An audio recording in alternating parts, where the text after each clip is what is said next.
Bueno, tengo que empezar otra vez. Galería de personajes del Oriente Antiguo, Filón de Alejandría, que es el tema 28 y tema último.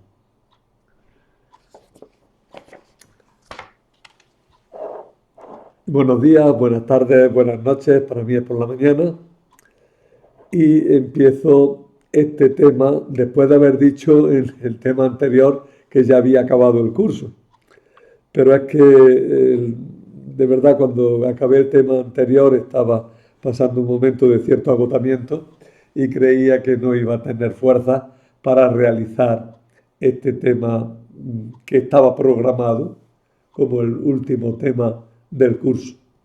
Si examináis los proyectos del curso, veréis que en líneas generales hemos seguido el índice que nos propusimos, aunque han desaparecido algunos personajes y han entrado otros, pero ya lo decía también en la programación que según fuera lloviendo a lo largo del curso, vería que si había que sustituir uno de los personajes programados por otro. De todas maneras, este Filón de Alejandría sí estaba programado como el último del curso. En realidad habría que haber tratado este tema antes de Flavio Josefo, por razones cronológicas y también para acabar con el que nos ha informado de muchas de las cosas que hemos dicho en la segunda parte del curso. Pero bueno, tampoco pasa nada y así pues cerramos el curso con el tema que habíamos programado, Filón de Alejandría. Junto con este tema, los PDF, mandaré un PDF que contiene el índice ya realizado, el índice definitivo de este curso. Filón nació en Alejandría en el último cuarto del siglo I antes de Cristo, es decir, hacia el año 20 y murió antes de Cristo y murió hacia el año 50 después de Cristo, un poco antes. Es el pensador que supo acercar el judaísmo al helenismo, permaneciendo fiel a su pueblo y aceptando ampliamente los valores que aportaba la cultura griega a la civilización y al desarrollo de la humanidad. Filón se propone interpretar el judaísmo a la luz del helenismo. O al revés, si queréis, iluminar el helenismo con la luz del judaísmo. Conocía muy bien la lengua griega, era su lengua materna, obviamente, pero aparte de eso es que es un buen filólogo griego. Era también un buen retórico que supo aprovechar los grandes valores que transmitía la literatura griega, que había leído y asimilado gracias a la biblioteca de su ciudad natal, que por aquellos años pues estaba en dificultades ya, fueron los años de su vida, pues por aquellos años fue el incendio de la biblioteca en tiempos de Julio César, ahora después hablaremos, pero bueno, él pudo utilizar, por lo menos pudo utilizar el ambiente cultural de aquella biblioteca y por tanto pues pudo utilizar algunos de sus libros, sin duda. Quizás la viera en su esplendor todavía. Era judío practicante y devoto y aplicó sus conocimientos a la interpretación de la Biblia hebrea, que también en su época alcanzaba su madurez y su fijación definitivas. Empleó su saber en la defensa apologética de su fe y nos transmitió extensos conocimientos históricos a la par que buscó consolidar y concordar razón y fe empleando su propio genio filosófico.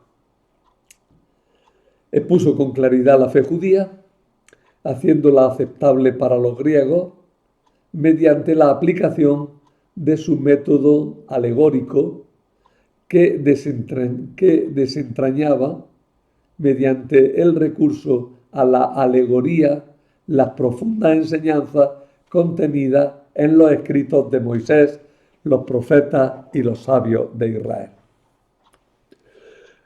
Bueno, Filón se desarrolla su actividad en Alejandría. Ya hemos hablado de Alejandría cuando hablábamos de Ptolomeo y del mismo Alejandro, pero ahora digo algunas cosas más. Alejandría fue fundada por Alejandro Magno y su urbanización se debió al arquitecto Dinócrates, que la diseñó con un plano en forma de retícula, con calles que se cruzaban en ángulo recto, imitando así el diseño de Pireo realizado en el siglo V a.C. por Hipodamo de Mileto. Según Martín, su división matemática respondía a las divisiones matemáticas y lógicas en las que estos filósofos arquitectos buscaban encerrar su sociedad ideal. Eso lo dice la Wikipedia. La Wikipedia no cito autores más detenidos, simplemente remito a la Wikipedia, aún consciente de que la Wikipedia es muy móvil y que vas buscando una cosa que habías visto antes y ya está superada por otra nueva. Pero con eso quiero decir que cuando cito Wikipedia es que lo he tomado de ahí, sea de quien sea. No estamos en un curso de investigación y estos son temas de temas científicos, por así decirlo, sino que son temas de divulgación y aunque sea alta, me puedo permitir un poco la licencia de citar muy genéricamente. Los lágidas, sucesores de Alejandro Magno, engrandecieron la ciudad y la dotaron con una magnífica biblioteca llamada museo, donde se condensó todo el saber humano adquirido a lo largo de los siglos. En el siglo I después de Cristo, la ciudad había llegado a su máximo esplendor urbanístico, económico, político y cultural, aunque ya, según muchos, empezaba su decadencia. Vuelvo un poquitillo atrás a una cosa que he dicho referente a la cita. Mirad, estos temas ciertamente no me los invento yo, son temas históricos y los conocimientos tienes que buscarlos de unos sitios y de otros. Pero lo que os digo es que no están literalmente copiados de ninguno. Es verdad que a veces puede escaparse una frase que se me ha quedado en la memoria o incluso una cita más o menos más bien pequeña que se pasa sin citar. Pero en conjunto son conocimientos que he ido adquiriendo y he elaborado de una forma nueva, ¿no? En general. Ya os decía antes que a veces cita, que cuando es necesario las preciso concretamente, pero que muchas veces no considero necesario precisarlas totalmente, baste con decir de dónde lo he tomado de una forma genérica y ya está. Pero de verdad os digo que los temas son de propia elaboración, aunque por supuesto los materiales básicos pues ya se encontraban por unos sitios y por otros. Bueno, una cosa también importante son los grabados que he ido poniendo y que son generalmente grabados que merecen la pena. He buscado mucho que los grabados no tengan copyright en general. A veces puede ser que alguno lo tenga, que sean cosas más o menos de dominio público. Utilizo muchos materiales que vienen en la Wikipedia y muchos materiales que se encuentran buscando así de forma genérica en Internet, pero eso, cuidando de que en general sean cosas que de por sí son de dominio público. Otra cosa distinta es que luego alguien la haya utilizado de alguna manera. Bien, es lo de menos. Hoy utilizo esta figura de Filón, que es un grabado de 1584 que lo hizo André Tevet y que en una obra que se encuentra fácilmente bueno, fácilmente, que se encuentra en internet y se titula Les vrais portraits et vies des hommes illustres, grecs, latins et païens. ¿Mm? Païens. Esta figura es inventada por este Tefet, pero bueno, refleja cómo él ha entendido a este personaje. No he conseguido adivinar el significado de los símbolos de su gorro, ¿eh? Ni de las letras que lleva en su túnica.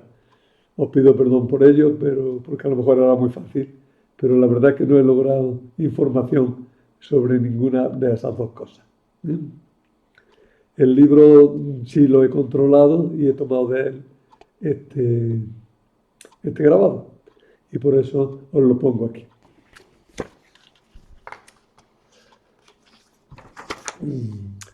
Algo de la biografía, bueno, otro grabado distinto, pero este sí es de las crónicas de Nuremberg, que es también tan fantástico como el otro, ¿no? Lo que pasa es que parece más ingenuo. ¿Eh? Philo Judeus, Filón el judío. ¿Eh? Se refiere a este Filón, ¿verdad? Lo tenéis ahí con los libros. De las crónicas de Nuremberg se echa mano cuando no se tienen imágenes de otro sitio, ¿no? Y además son bonitos, me gustan los dibujos. También las crónicas de Nuremberg son fácilmente accesibles en Internet. Filón de Alejandría, o Filón el judío, nació hacia el año 20 a.C. en una familia adinerada de Alejandría.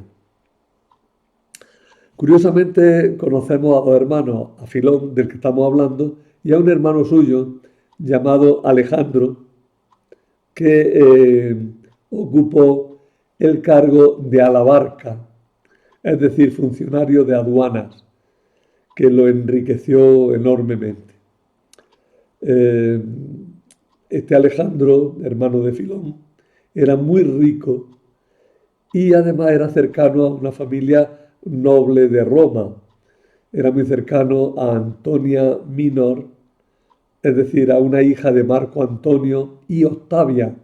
Aunque vivía en Alejandría, él había conocido a esta hija de Marco Antonio y Octavia, la hermana de Octavio. Marco Antonio luego después tuvo lo que tuviera con Cleopatra, pero fue marido de Octavia. Este Alejandro pues, tenía muchísimo dinero y vivía en un lujo que Filón desaprobaba. Pero este Alejandro era también un hombre religioso y sus donativos enriquecieron y adornaron el templo de Jerusalén. Sabemos que pagó el adorno de todas las puertas del templo, menos de la de Nicanor, que es la que daba paso al santo, al lugar santo, ¿no? Mejor dicho, al patio de los sacerdotes.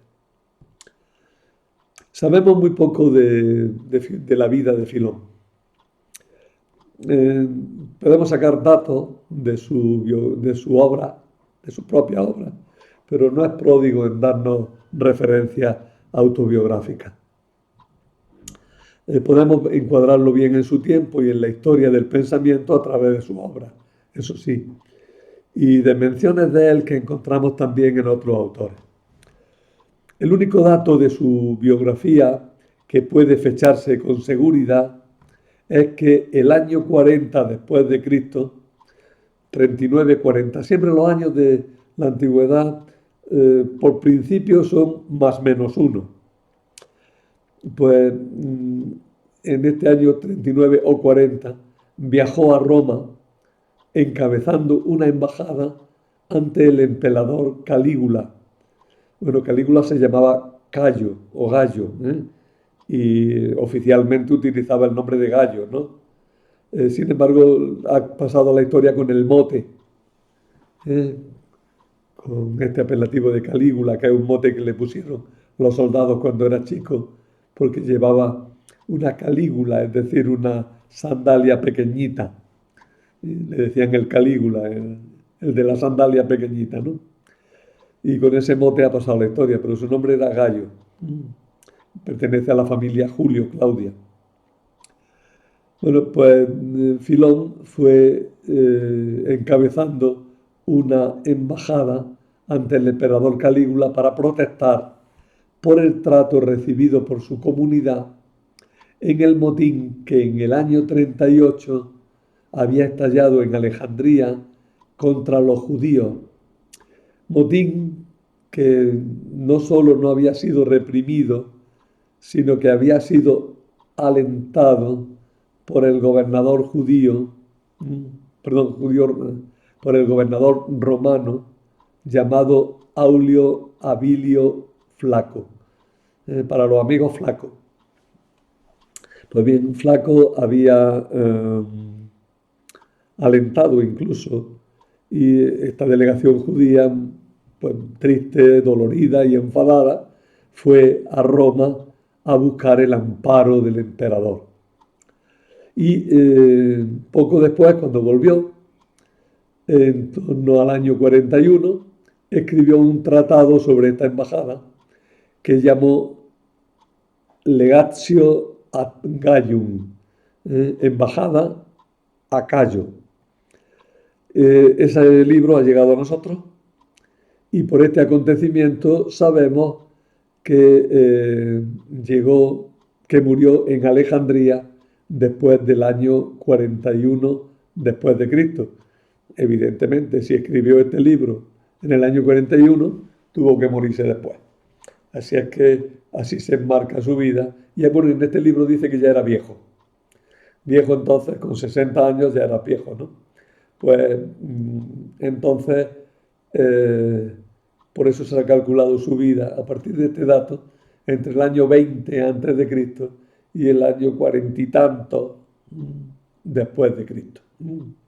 Por cierto, un detalle de este libro, de la alegación de la embajada a Cayo. Él cuenta que cuando llegaron a ver a Calígula, pues Calígula estaba en un jardín, estaba por allí paseando, ellos se mantuvieron a una cierta distancia y entonces Calígula empezó a... Bueno, preguntó que quién era y dijeron que eran los judíos de Alejandría que venían a pedirle ayuda y el emperador se puso solemne y cáustico diciendo que vaya gentuza esos judíos que no creían en su divinidad y que eran por tanto despreciables. Filón cuenta que se llevaron un susto terrible, que sin embargo se callaron así un poco prudentemente y que el emperador, pues sin escucharlo apenas o nada, los despidió despectivamente, diciendo, bastante tenéis con ser tan tontos, y los dejó irse, con lo cual se pudieron recuperar del susto tan terrible que se habían llevado, porque podía haberles pasado cualquier cosa. Bueno, eso lo cuenta él. Lo que no sabemos es si llegó a visitar alguna vez la tierra de su antepasado, si llegó a visitar Judea y en concreto Jerusalén. He dicho antes que pertenecía a una familia adinerada de Alejandría. Parece que también estaba bien relacionado con los dirigentes de Judea, con los ammoneos. Y por tanto, cuando vino a Alejandría, camino de Judea, Herodes Agripa I, que por cierto fue muy mal recibido por los paganos en Alejandría, Filón, por lo visto, tuvo contacto con él y se encontró y habló con él. Y es que en realidad eran parientes, aunque fuera en un grado muy lejano. ¿Qué lengua hablaba Filón? Pues Filón hablaba en griego koiné. El griego koiné es el griego que se difundió por todo el imperio de Alejandro. Es un griego derivado del griego jónico, el que se hablaba en Atenas, del ático de Atenas, y que tiene una base jónica. y este griego koiné era el griego común. Koiné significa común, que es el que se hablaba por todo el imperio de Alejandro. Está muy cargado de semitismo porque había chocado con la lengua semítica y el arameo en concreto. En griego koiné se hizo la traducción de la Biblia al griego, ¿no? La de los 70, y en griego koiné, por lo menos en un griego koiné determinado, está escrito todo el Nuevo Testamento. Esta era la lengua de Filón. Pero da muestra de conocer el hebreo siquiera hasta un nivel aceptable, gracias a su participación en la vida religiosa que le ofrecía la sinagoga, a la que asistía asiduamente desde su infancia, pues ya hemos dicho que era un judío piadoso. Filón estaba casado con una mujer buena y prudente y su matrimonio fue tranquilo y satisfactorio, pero no sabemos que tuvieran hijos. Seguramente los tuvieron, pero no desempeñaron ningún papel importante en la historia que él transmitió y no conocemos nada de ello. Ni siquiera sabemos si tuvieron hijos. Filón, ya lo digo, vivía, no sabemos tampoco si vivía de algún trabajo profesional.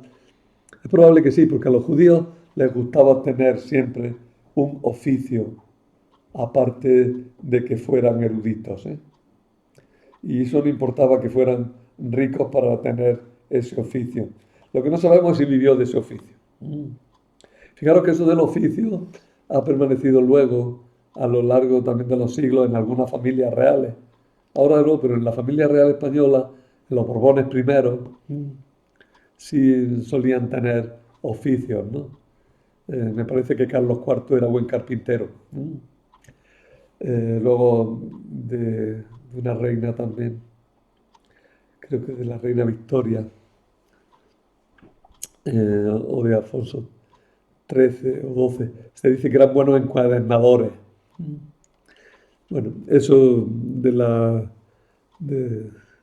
era frecuente entre los judíos y luego lo heredaron otros grupos, mantener un oficio para no aparecer como gente que no tenía oficio ni beneficio. Bueno, estos tenían oficio y beneficio, tenían las dos cosas. La realidad es que viviría de sus rentas patrimoniales que debían ser abundantes. Si su hermano Alejandro ya era riquísimo, él tampoco debería andar mal. Tuvo una sólida formación moral e intelectual, aunque se desconoce qué escuelas frecuentó y quiénes fueron sus maestros. En Alejandría había una extensa y rica oferta cultural y la aprovechó muy bien y con buen tino, como se demuestra en sus escritos. Su pensamiento se inclinó hacia una línea platónica y académica, sin olvidar a los estoicos y a las escuelas eclécticas que tenían una gran preponderancia en su época. Pero vamos, él fundamentalmente es platónico. Para él Platón fue la base de su pensamiento. Era buen amante del deporte, una cosa curiosa. Y lo sabemos porque describe en ocasiones cómo se practicaban en su época algunos deportes, en concreto el boxeo, el pentatlón, quizá algunos tipos de luchas y las representaciones. Luego también, aparte de los deportes, también le gustaba el teatro, las representaciones teatrales. Participaba en los diversos acontecimientos culturales que ofrecían las instituciones alejandrinas. Vamos, que era un buen helenista, era un hombre que vivía en un ambiente helenista y pues tenía la cultura helenística a la que sumaba y enriquecía con su cultura judía. Una autora de la que ya hablé hablando de Flavio Josefo, Mireille Haras-Lebel, que es una francesa, judía francesa, nacida en Túnez, pero que luego ha sido catedrática en la Sorbona, en París. Vive todavía, hasta que yo he leído. Recalca que Filón vivía en una gran ciudad griega, Apud Aegyptum, en la periferia de Egipto, donde tanto griegos como judíos vivían en diáspora. Tanto griegos como judíos se sentían viviendo en la diáspora y por tanto se agarraban fuertemente a sus tradiciones culturales. Fijaros cómo eso ha pasado siempre. La diáspora de los pueblos ha pretendido mantener de alguna manera sus raíces culturales. Fijaros en América cómo son frecuentes las casas de Galicia, por ejemplo, en Argentina, ¿no? En donde se juntan españoles emigrantes de esta segunda generación de emigrantes, ¿no? Allí en Argentina, por ejemplo, ¿no? Aquí en Jaén, por ejemplo, hay una casa de Córdoba, ¿no? Me figuro que en Córdoba hay una casa de Jaén en Córdoba, ¿no? Los que se sienten en diáspora tienden a reforzar su identidad cultural, o por lo menos crear alguna institución que no le haga perder totalmente sus raíces. Como todos los judíos de su época, estaba convencido de la grandeza de la civilización griega, aunque rechazaba fervientemente su politeísmo. Por eso se esfuerza en acercar el monoteísmo bíblico a las expresiones míticas griegas. Escribió mucho. Conservamos medio centenar de obras suyas, aunque quizás algunas sean de discípulos o de continuadores suyos. De estas obras, no todas nos han llegado solo en griego o en griegos. Algunas nos han llegado en latín o en armenio, porque en Armenia Filón fue muy respetado siempre, ¿no? Sabemos que ha influido mucho en la escuela hasta el siglo XIX de nuestra era, ¿no? En Armenia. También Filón se conservó en latín mucho. Es curioso que los judíos no le hicieron demasiado caso a Filón. Fueron los cristianos los que le hemos hecho más caso. Tiene obras de tres tipos: exposición de la ley judía, tratados apologéticos y obras filosóficas. Estas clasificaciones varían mucho según los autores. Algo sobre su pensamiento. Filón es un creyente judío y por tanto para él el criterio de verdad se encuentra en la Sagrada Escritura. Pero a la par reconoce el valor de la filosofía griega, sobre todo en su expresión platónica. Por eso hace un gigantesco esfuerzo por concordar los dos saberes. En ese sentido es un teólogo, porque el teólogo es el que se esfuerza en expresar la fe en las categorías conceptuales de su época y de su ambiente. La clave para entender la Sagrada Escritura de forma que no se oponga al saber griego es la alegoría, dice él. Por eso se va a esforzar en explicar el Pentateuco, tanto en cuanto ley como en cuanto historia, de forma alegórica, descubriendo así lo que él consideraba que era su más profunda verdad. Él mismo dice: la exégesis de la Sagrada Escritura se hacen según su sentido oculto en alegorías. Porque para estos hombres el conjunto de la ley es semejante a un ser vivo. El cuerpo son las prescripciones literales, mientras que el alma es el pensamiento invisible encerrado en las palabras. por el que el alma racional ha comenzado a contemplar de modo diferente lo que le es familiar. ¿Veis que esto es Platón puro, ¿no? A través de las realidades penetramos hasta la verdad auténtica. Ha visto reflejada en las palabras, como en un espejo, la extraordinaria belleza de las ideas y ha desplegado y desvelado los símbolos, desnudando así de su envoltura los pensamientos y sacándolos a la luz para quienes, guiados por un pequeño indicio, pueden contemplar lo oculto a través de lo manifiesto. ¿Veis? Busca lo profundo y lo exterior lo ve como alegoría que conduce a la realidad auténtica. Filón es profundamente monoteísta frente al politeísmo griego de su ambiente. Sabe que Dios es inmaterial, inefable y eterno, superior a todo en bondad y belleza. Su trascendencia exige la existencia de mediaciones que nos permitan acceder a su conocimiento. Y aquí va a entrar en algo que nos resulta muy familiar. El punto de encuentro fundamental entre Dios y nuestra razón es el logos.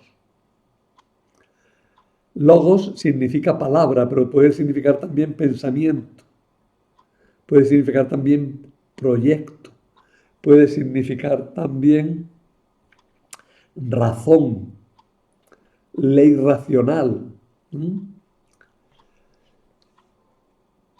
El punto de encuentro fundamental entre Dios y nuestra razón es el logos personificado, entendido como el pensamiento divino. El logos es el creador de todo lo existente. Según el filósofo alejandrino, es el intermediario entre Dios y los hombres. Es el más antiguo de los seres. Es el hijo primogénito de Dios. Es la imagen de éste. El logos es inferior a Dios. Se halla en la frontera que separa la creación de lo creado. El creador de la criatura. No es ingénito como Dios, ni engendrado como los hombres, sino algo intermedio entre los dos extremos. No en vano puede entreverse que el logos de que habla este autor es hasta a la vez el demiurgo platónico, el creador platónico. El demiurgo es el que ha fabricado el mundo, y la mente en la que se encuentran propiamente las ideas platónicas. Por debajo del logos se encuentran las potencias, los atributos divinos, por medio de las cuales Dios actúa sobre el mundo. Este trozo lo he tomado del artículo que viene en la enciclopedia Herder sobre Filón, tal como aparece en Internet. Este pensamiento enlaza tanto con la tradición exegética judía como con la filosofía griega. Nos suena a cristianismo joánico, nos suena a gnosticismo, nos suena incluso a arrianismo. Pero la obra de Filón ofreció una serie de elementos conceptuales que luego serán utilizados por el cristianismo. Es curioso, pero la obra de Filón, tan importante en cuanto que nos ofreció esos materiales y que permitió la elaboración de una teología cristiana auténtica, aunque a veces con peligros de desviaciones hacia el gnosticismo o hacia el arrianismo, pues esta obra no fue en un primer momento apreciada por los judíos. Luego más adelante fueron los cristianos los que llegaron a tenerlo por uno de los suyos. Y este método alegórico sería muy utilizado en la exégesis cristiana de la escuela catequética de Alejandría. Por eso se dice que Filón tuvo una gran influencia en el primitivo pensamiento cristiano, especialmente en el Evangelio de San Juan y en toda la escuela teológica ligada a Orígenes, ese padre de la Iglesia tan importante en Alejandría, fundador de la escuela catequética alejandrina. Se ha llegado a decir que Filón es el primer teólogo cristiano, a pesar de no haber conocido el cristianismo, o si lo conoció no lo tuvo en cuenta. Pero nos ha ofrecido todo un universo conceptual y una forma de acercarnos a la Sagrada Escritura que ha permitido ir elaborando los primeros pasos de la teología cristiana, primeros pasos que han permanecido luego a través de los grandes pensadores como Agustín en la Iglesia.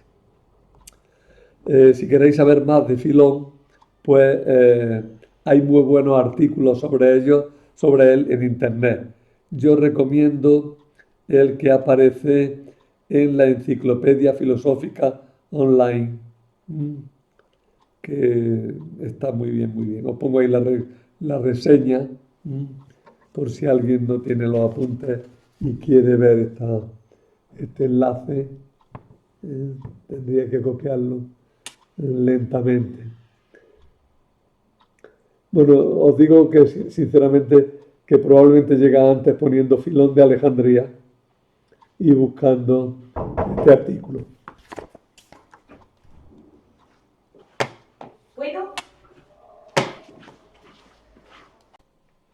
Perdona, es que han entrado al cuarto y por eso he tenido que interrumpir. Pero ya había acabado prácticamente el tema diciendo y señalando, si queríais saber más, de dónde podríais verlo. Ya os digo que si pones Filón de Alejandría en Google, pues inmediatamente te van a salir muchos artículos interesantes. Y vuelvo a repetir que este de la Enciclopedia Filosófica Online es muy bueno y muy amplio. Voy a decir dos cositas y con ellas acabo, una sobre la biblioteca y otra sobre el faro de Alejandría. La biblioteca. Ptolomeo II Filadelfo llevó a cabo en el siglo III antes de Cristo, el proyecto de su padre Ptolomeo I Sóter, el general de Alejandro, de dotar a la ciudad de una institución cultural que se llamó museo, es decir, templo de las musas, en la que se incluía la construcción y dotación de una biblioteca que pretendía la universalidad. Este concepto de la biblioteca universal es importante. Se ha repetido muchas veces en la historia. Era una biblioteca que pretendía tener todos los libros del mundo, pero una peculiaridad era que los quería tener traducidos al griego. Eso también es una cosa interesante, una sola lengua y una cultura universal con todos los libros del mundo. Se procede, por tanto, a una unificación de todos los aspectos culturales. Quitándole este aspecto unificador, luego se han repetido estas tendencias a tener bibliotecas universales en muchas épocas de la historia, ¿no? Hay grandes bibliotecas que repitieron esa idea o que buscaron esa idea de contenerlo todo. En general, desde luego, cualquier biblioteca que no tenga una especialización concreta quiere ser una biblioteca universal, ¿no? O sea, hoy en nuestros tiempos hay una que sirve de referencia para muchas cosas, que es la famosa biblioteca del Congreso de los Estados Unidos, ¿no? También están, por ejemplo, la Gran Biblioteca Vaticana, eh, algunas bibliotecas de Londres, la Biblioteca Nacional Española, ¿no? Hay bibliotecas que tienen esa vocación universal. La influencia, bueno, esta biblioteca del museo, esta biblioteca de Alejandría, llegó a contener cerca de 500.000 de volúmenes literarios, religiosos y científicos. Algunos dicen que es un número demasiado elevado para la época e incluso recomiendan quitarle un cero. Pero yo no veo que sea tan difícil. Las bibliotecas actuales grandes tienen millones de volúmenes, ¿no? O sea que bien pudo tener un número muy grande de libros, ¿no? Eh, Estos libros, como digo, se clasificaban cuidadosamente, se tenían sus sistemas para encontrarlos y para poder consultarlos, y los sabios dedicaban tiempo a vivir en ellas. Eran instituciones culturales, ¿no? En la biblioteca podías estar, podías pasear, podías leer, podías comer. Eran centros culturales. Había conferencias constantes, había charlas, ¿no? La influencia cultural del Museo Alejandrino, de la Biblioteca de Alejandría, fue inmensa. Podemos decir que llega hasta nuestros días, aunque ya muy modificada y muy mediatizada por otras circunstancias culturales del mundo. La establecieron en el complejo palaciego de la ciudad, en el Palacio Real. La idea de fundar esta institución, aunque ya digo que estaba en la cabeza de Ptolomeo, pero se la metió allí. La idea viene de Demetrio Falero, un ateniense que acompañó a Ptolomeo I cuando se proclamó faraón de Egipto.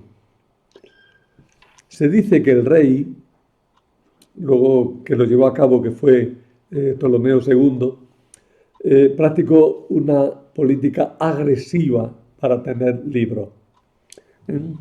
Libro que cogían, que venía, que llegaba cerca, que llegaba a la ciudad, libro que requisaban, lo copiaban y le devolvían la copia al dueño.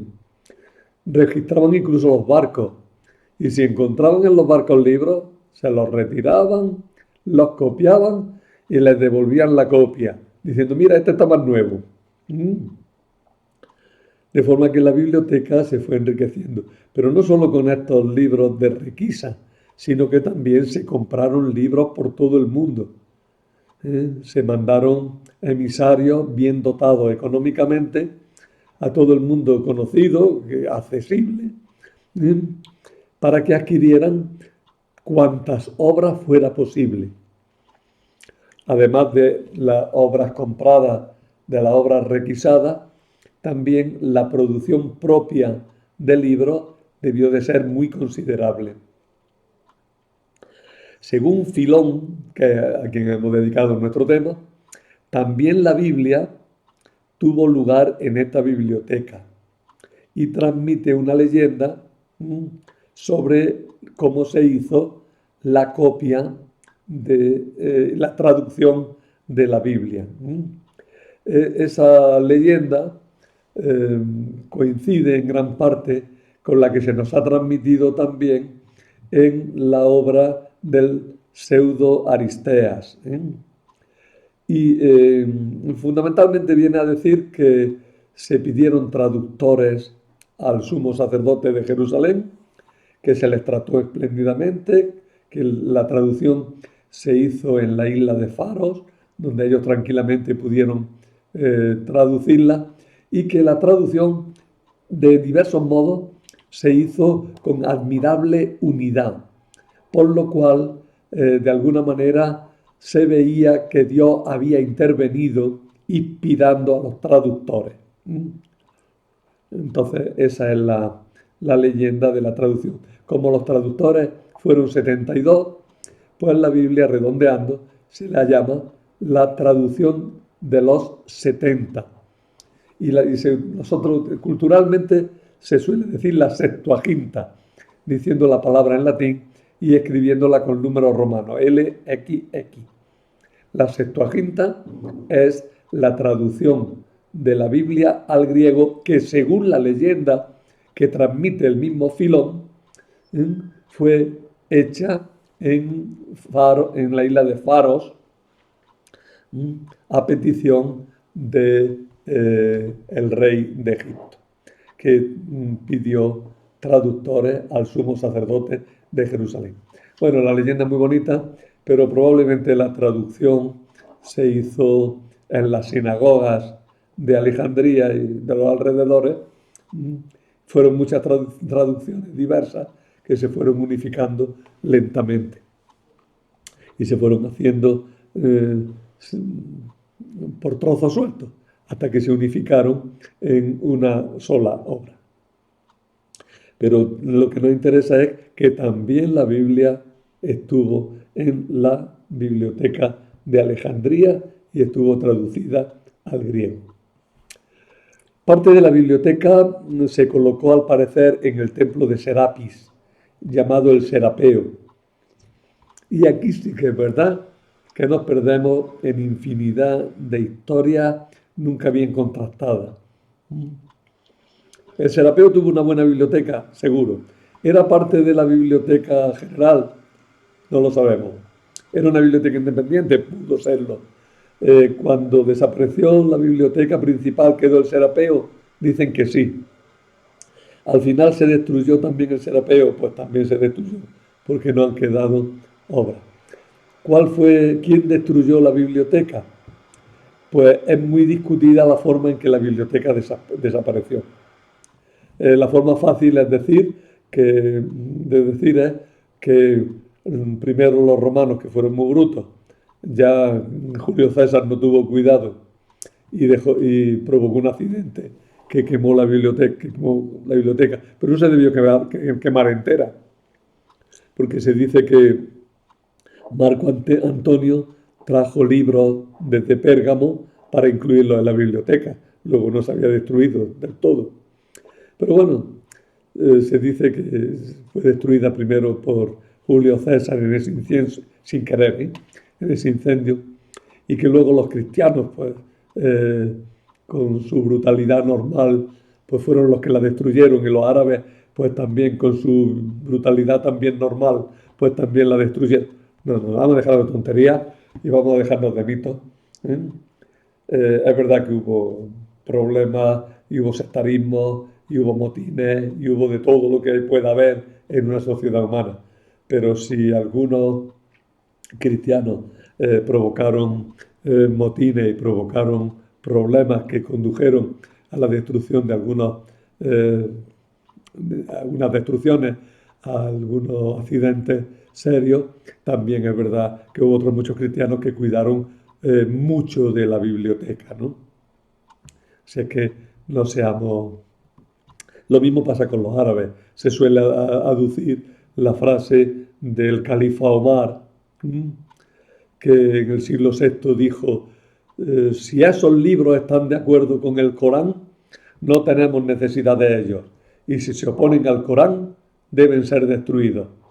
Ya de entrada hay que decir que esa frase, que se le aplica a la biblioteca de Alejandría, otros se la aplican a una biblioteca de Cesarea, en Palestina. En resumidas cuentas, no sabemos bien cómo fue destruida. Parece que se fue destruyendo poco a poco. Hubo desidia, se fueron perdiendo libros, se hicieron barbaridades, se quemaron libros como combustible, se valoraron poco muchos libros, se consideraron perjudiciales en algunos momentos determinados muchos libros y por eso fueron quemados y destruidos. El resultado es que después del siglo VII ya no quedaron restos de esa biblioteca. En este siglo, hace poco, me parece que fue en 1970, empezó la construcción de un proyecto cultural de una nueva biblioteca de Alejandría con unas pretensiones muy grandiosas, tanto por parte del gobierno egipcio como por el apoyo que le dio las Naciones Unidas. La verdad es que se está consiguiendo tener una gran biblioteca museo en el Cairo y en Alejandría, perdón, en Alejandría, que quiere rememorar las glorias de la biblioteca antigua. Ya está siendo una biblioteca importante la nueva biblioteca de Alejandría. Aparte de eso, bibliotecas hay en el mundo entero y hoy día ha aparecido la verdadera biblioteca universal, absolutamente universal, que es Internet. A través de Internet se está consiguiendo tener un fondo inmenso de cultura. Son muchos los portales, son muchos los fondos de libros digitalizados que existen en Internet y también muchas las referencias y muchos los motores de búsqueda que permiten acceder a los libros. Las grandes bibliotecas ofrecen también parte de sus fondos para hacerlos accesibles, ofrecen sus ficheros. Hoy día las bibliotecas se asocian entre sí, se ayudan unas a otras, publican sus catálogos. Todo esto lo está permitiendo Internet, que se ha convertido en la nueva gran biblioteca de Alejandría. Dije que iba a decir también algo del faro y con eso acabo. El faro de Alejandría fue su símbolo. Ahí tenemos un dibujo de un arqueólogo. No es que lo viera, sino que se lo imaginó así.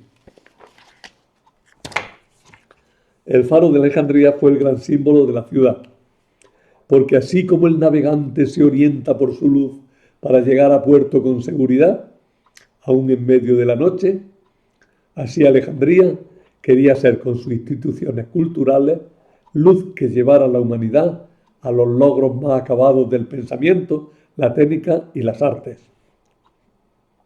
Su arquitecto fue Sóstrato de Cnido, que lo construyó entre el año 280 y 247 a.C. Recibió su nombre de la isla de Faros, donde se asentaba.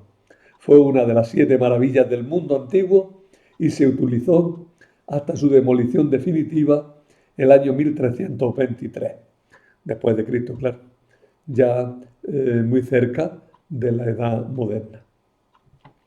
Y nada más, también abajo he puesto un plano esquemático de Alejandría. Está tomado de la Wikipedia ese plano, ¿eh? Se ve muy bien la retícula. Luego cada bloque de eso pues tendría sus callejuelas, pero el gran plano es la gran retícula. Se indica dónde estaban las principales instituciones. Bien, os puede ser útil también. Os digo que está tomado de la Wikipedia.